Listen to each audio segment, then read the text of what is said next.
Have you ever felt where you were in a situation, you were doing something that you enjoyed, but your mind seemed to wander and it seemed to go to things like, your unpaid bills or something that you had to worry about, something that someone said to you a week ago, something in the future, something like that, right? And have you ever noticed that you didn't fully enjoy that activity that you were doing to the extent of enjoyment that you've had in the past? That's where we call your mind as a wandering mind. If you're like me, the wandering mind really messes with your head.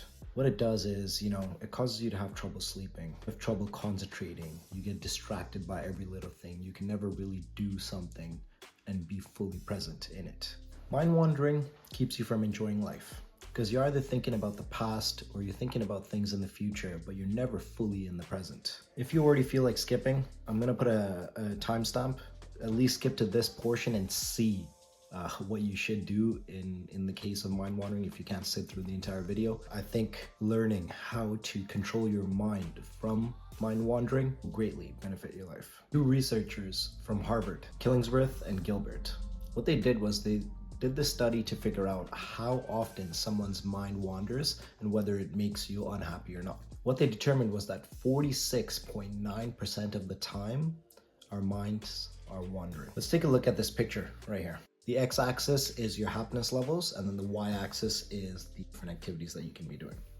So if you take a look, you'll see that when your mind is not wandering, you'll see that your happiness is fairly high, right? And if we look at the same scale, you'll see that one of the activities that the researchers found was that when someone is making love, that's when you are the happiest. That's basically when most people's minds don't wander, right? Maybe that's why we all enjoy sex so much. Now, what's cool about this is that if you're ever wondering about something pleasant, right? So for example, a trip that's upcoming or your vacation or something cool that you're gonna do, at those points, you are still happy.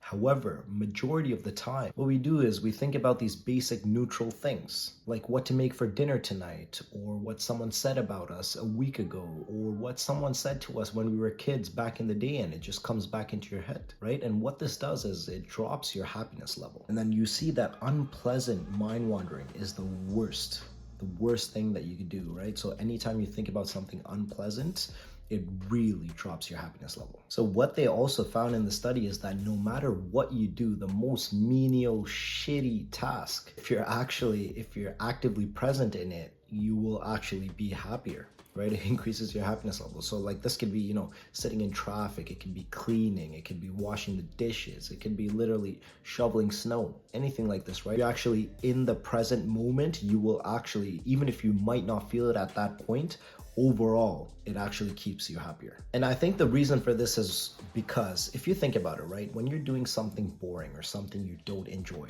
what you do is you think about what you could be doing instead at the specific time, right? So you compare it to, for example, let's say, for example, you have to be studying, but you compare it to, playing sports or playing video games or watching a movie, and then you're like, oh, I could be doing this right now. Why am I sitting here and doing this? And then what ends up happening is subconsciously, right, you end up hating what you're doing even more. You end up disliking it even more.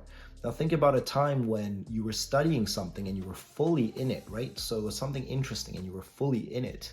And then think about how good you felt when you actually learned that thing or when you actually studied it properly. So that's the difference between these things. Like, I don't know if you've ever had this feeling, but when you go out for a walk, right, and you're walking without a specific purpose, like you're not walking to go somewhere, and you sort of take in all the things, right? You take in the sun, you take in the birds, you take in trees, nature, all those things. When you're in the moment, it's the way you feel. Now, you guys may have felt this. I think the closest thing that brings you to this is when you're high, right? When you're high, there's like this very fine line. Obviously, some people get paranoid and some people think about different things, but you generally in the moment and you sort of like for example, when I used to get high, to forget about my problems, right? So that I could enjoy whatever I'm doing. Have you noticed that whatever you do when you're high is so much more pleasant? You enjoy it a lot more.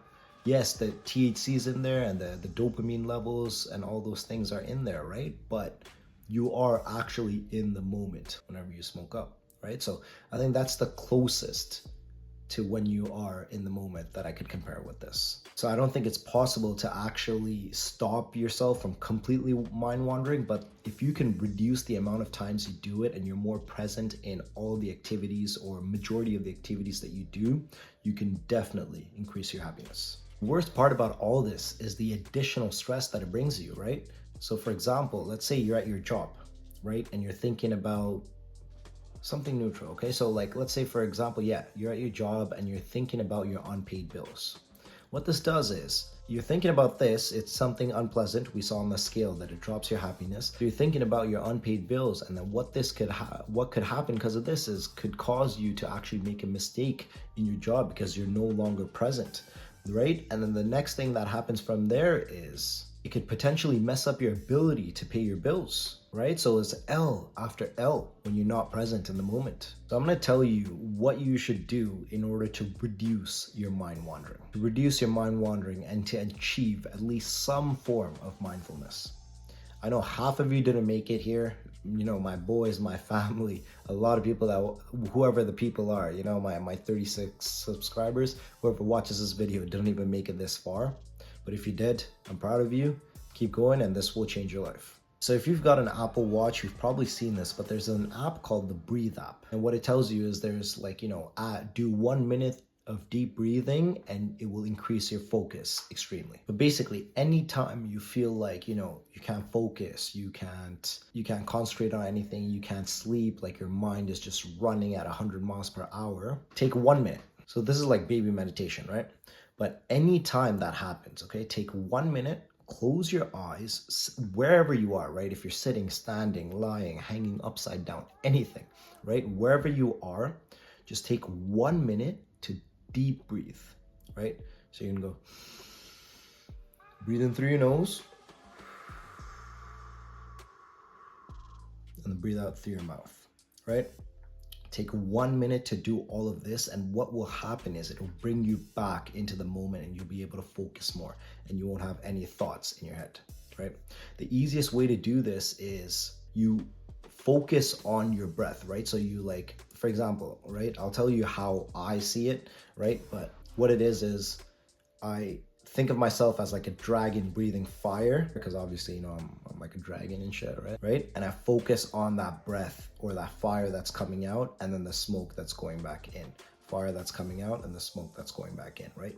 And you need to forget about all your thoughts, all the thoughts that go through your head, just let them go and just focus on this one thing. Anytime you move away from it, come back to your breath, right? And if you focus on your breath, you will guaranteed you will notice that you will be able to focus better, your mind will clear up at least a little bit the more you do it. So like, for example, you know, you do 1 minute, you don't feel it as much, maybe you do 2 minutes, maybe you do 3 minutes, and so on like that. But that's literally it, right? So do this often, and what you'll notice is that you'll be able to better recognize those times when your mind is not fully in the moment. What ends up happening to your life is that you'll be more in the moment and you'll start to enjoy those very little things a lot more, and overall this will bring your happiness back.